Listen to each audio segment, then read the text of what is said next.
நான் காதி யூகே தமிழ் உலகிலேருந்து நீங்க எல்லாரும் சூப்பரா இருப்பீங்கன்னு நம்புறேன். ஸோ நானும் நல்லா சூப்பரா இருக்கிறேன். இன்னைக்கு என் ரெசிபியில ஈவினிங் ஸ்நாக்ஸ் செய்து காட்ட போறேன். அதாவது கச்சான் பக்கோடா செய்து காட்ட போறேன். கச்சான் பக்கோடான்னு சொன்னா நீங்க யோசிச்சு கொள்ளுவீங்க. ஸோ நாங்க இலங்கை மக்கள் வேர்க்கடலையே கச்சான்னு தான் சொல்லிக்கொள்வோம். பச்சை கச்சான், வறுத்த கச்சான்னு சொல்லிக்கொள்வோம். நீங்க இலங்கை மக்களிடம் போய் கேட்டீங்கன்னு சொன்னா அவ வேர்க்கடலையண்டா அவைக்கு தெரியாது. ஸோ தமிழ்கள் ஒவ்வொரு விதமாக இருக்குது. ஸோ உங்களோட இலங்கையில நாங்க இப்ப யாழ்ப்பாணத்துல நாங்க கச்சான்னு தான் இந்த வேர்க்கடலையே சொல்லிக்கொள்வோம். ஸோ இந்த வேர்க்கடலையை நான் 1 மணித்தியாலம் ஊற வச்சு இதில் வச்சிருக்கிறேன். இதில் சூப்பரான ஒரு பக்கோடா செய்து காட்ட போகிறேன். அதுக்கு முதல்ல என் சேனல் யாராவது புதுசாக பார்க்குற நீங்களே இருந்தால் பெல்லைக்கோனை ப்ரெஸ் பண்ணி ஒரு சப்ஸ்கிரைப் கொடுத்துக்கொள்ளுங்க.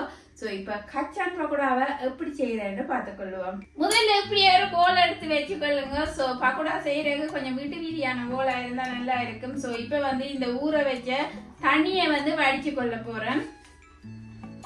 இப்போ பார்த்தீங்கன்னு சொன்னா ஊற வச்ச கச்சான் இப்படி இந்த போலுக்கு போட்டுக்கொள்றேன்.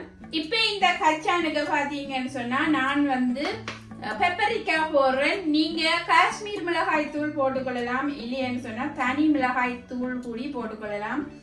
இது 1 டீஸ்பூன் 2 டீஸ்பூன் போட்டுக்கொள்றேன். கச்சானின் அளவு பார்த்தீங்கன்னு சொன்னா 200 கிராம் இருக்குது. ஸோ உப்பு சுவைக்கு ஏற்ற மாதிரி போட்டுக்கொள்ளுங்க. இது பார்த்தீங்கன்னு சொன்னா இஞ்சி பவுடர் போட்டுக்கொள்றேன். இது பார்த்தீங்கன்னு சொன்னா உள்ளி பவுடர் போட்டுக்கொள்றேன். இது பார்த்தீங்கன்னு சொன்னா மிளகு பவுடர் போட்டுக்கொள்றேன். ஸோ எல்லாமே பவுடரா போட்டுக்கொள்ளணும். இது பாத்தீங்கன்னு சொன்னா சாட் மசாலான்னு சொல்லுவோம். ஸோ சாட் மசாலாவும் இந்த பக்கோடாவுக்கு போடவும் நல்ல சுவையா இருக்கும்.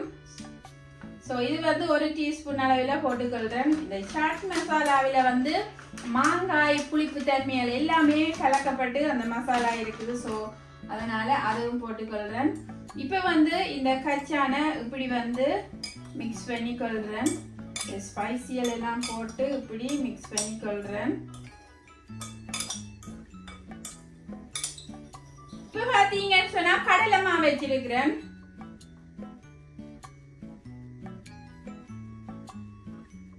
கடலை மாவு இப்படி கொஞ்சமா போட்டு கொள்றேன். கடலை மாவின் அளவு 2 டேபிள் ஸ்பூன் போதுமானது. இது பாத்தீங்கன்னு சொன்னா அரிசி மா இருக்குன்னா இது இப்ப 1 டேபிள் ஸ்பூன் போட்டிருக்கிறேன் அரிசி மா. சோ இப்ப இப்படி மிக்ஸ் பண்ணிக்கொள்ளுங்க.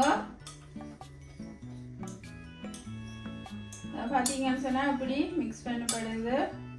தண்ணி இப்படி தெளிச்சு மிக்ஸ் பண்ண வேணும். அப்பதான் இந்த மா எல்லாம் பீனட்ஸ்ல சேர்ந்து கொள்ளும். ஸோ இப்படி மிக்ஸ் பண்ணிக்கொள்ளுங்க. தண்ணி இன்னும் இப்படி தண்ணிட்டு அளவு சொல்லல, ஆனா தெளிச்சு இப்படி மிக்ஸ் பண்ணிக்கொள்ளுங்க. இப்ப திருப்பியும் மா போடுறேன்.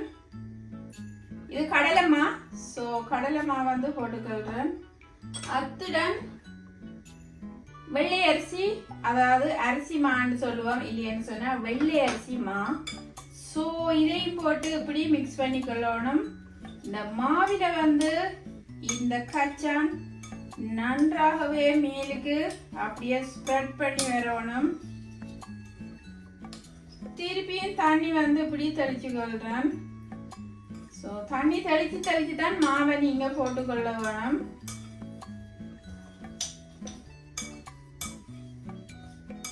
ஐந்து நிமிடம் அதாவது இப்படியே வச்சு கொள்ள போறேன். அந்த மாவு இந்த கச்சான்ல மிக்ஸ் பண்ணி அதாவது எல்லாம் சேர்ந்து வர்றதுக்காக ஒரு 5 நிமிடம் ரெஸ்ட் பண்ணி கொள்றேன். ஸோ அந்த 5 நிமிடத்துல எண்ணெயை கொதிக்க வச்சு கொள்ளுவோம். இப்போ இந்த கொதிக்கிற எண்ணெய்க்கு போட்டுக்கொள்றேன்.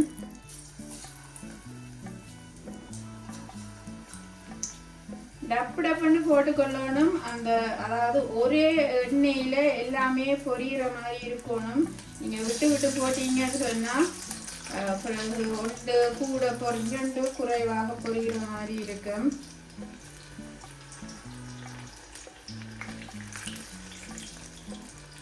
ஸோ இப்படி லைட்டா வந்து தட்டி விட்டு கொள்ளணும்.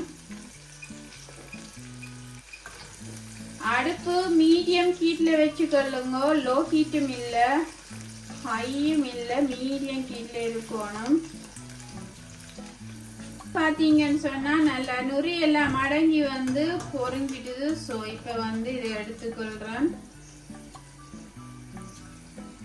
நல்லா ஒயில வந்து ஃபில்டர் பண்ணிட்டு எடுத்துக்கொள்ளுங்க.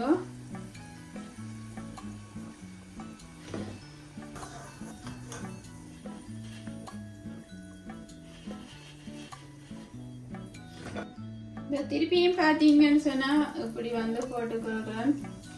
டப்பு டப்புன்னு போட்டுக்கொள்ளுங்க. அப்பதான் அந்த ஒயில் எல்லாம் சேமா வந்து பொரியறதுக்கு.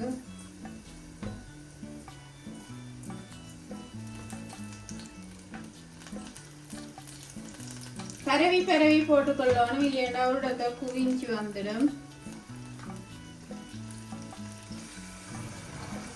இப்ப பாத்தீங்கன்னு சொன்னா நல்லா வந்து நுரி எல்லாம் அடங்கி பொறி பட்டுடுது. ஸோ இப்ப வந்து எடுத்துக்கொள்றேன் அடுத்த பகுதியை.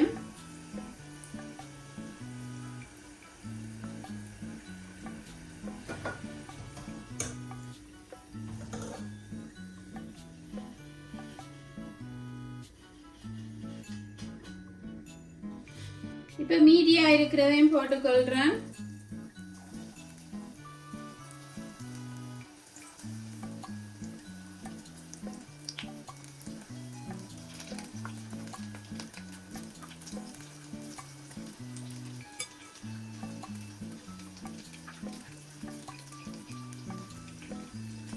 எல்லாத்தையும் போட்டுட்டேன். பாத்தீங்கன்னு சொன்னா இப்ப நுரி அடங்கினதுக்கு அப்புறம் எடுத்துக்கொள்ள போறேன். முதலே தட்டி விடக்கூடாது, கொஞ்சம் அவிஞ்சு அதாவது கொஞ்சம் பொறிஞ்சு வந்ததுக்கு அப்புறம் தான் இப்படி ஒரு ஸ்டிக்காக தட்டணும். முதலே தட்டினீங்கன்னு சொன்னா எல்லாம் மாவு எல்லாம் மிக்ஸ் பண்ணப்பட்டுடும். மூன்றாவது பகுதியும் பாத்தீங்கன்னு சொன்னா சலசலப்பெல்லாம் அடங்கி பொறிஞ்சிட்டுது. ஸோ இப்ப வந்து இப்படி எடுத்துக்கொள்றேன்.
சூப்பரான பக்கோடா செய்து காட்டி இருக்கிறேன். அதாவது கச்சான் பக்கோடா. ஸோ அது இலங்கை மக்கள் கச்சான் கச்சான் தான் நாங்கள் சொல்லிக்கொள்வோம் இந்த பீனட்ஸை. ஸோ இதில் வந்து யம்மியான பக்கோடா செய்திருக்கிறேன். டீ டைமுக்கு நான் ஒரு பிளேண்டி போட்டு கொண்டு வந்திருக்கிறேன். இலங்கை மக்கள் கூடுதலாக வந்து பிளேண்டி குடிச்சு கொள்ளுவினோம். ஸோ வந்து இங்கிலாண்டில் பிளாக் டீ தான் சொல்லிவினோம். பிளேண்டின்னு சொன்னீங்கன்னு சொன்னால் வெள்ளைக்காரருக்கு தெரியாது. ஸோ பிளாக் டீன்னு சொன்னா தான் நான் வந்து தெரிஞ்சு கொள்ளுவினோமோ பிளாக் டீயை தான் பிளேண்டி சொன்னீங்கன்னு சொல்லி. ஸோ இந்த பிளேண்டியோட வந்து நான் இந்த பக்கோடாவை ஈவினிங் ஸ்நாக்ஸுக்கு நான் சாப்பிட போறேன். நீங்களும் வீட்டில் இப்படி வந்து செய்து சாப்பிட்டு கொள்ளுங்க. அதே மாதிரி உங்களோட ஃப்ரெண்ட்ஸ் அண்ட் ஃபேமிலிக்கு ஷேர் பண்ணி கொள்ளுங்க. அவையும் வந்து இப்படியான பக்கோடாவை செய்து சாப்பிட்டு கொள்வதற்காக. அத்துடன் பார்த்தீங்கன்னு சொன்னா பெல் ஐக்கானை ப்ரெஸ் பண்ணி ஒரு சப்ஸ்கிரைப் பண்ணி கொடுத்து கொள்ளுங்க. ஸோ இன்னும் ஒரு சூப்பரான ரெசிபியோட நான் உங்களை சந்திக்கிறேன். நன்றி, வணக்கம், பாய்.